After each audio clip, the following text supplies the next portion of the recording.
आज आमच्या पाटोदा या घरी लक्ष्मीपूजन साठी तयारी केलेली आहे, ती आपणास दाखवित आहे। ही तयारी माझ्या आईनी व मुलीनी व आम्ही सर्वांनी मिळून केलेली आहे, तरी आपण ती पाहावी।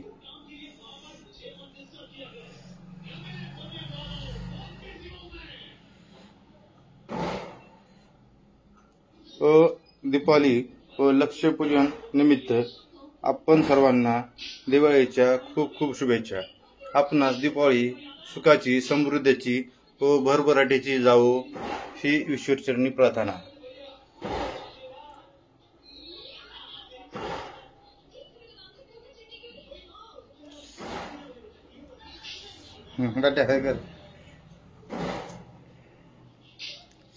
ही माझी आई व मुलगी आहे।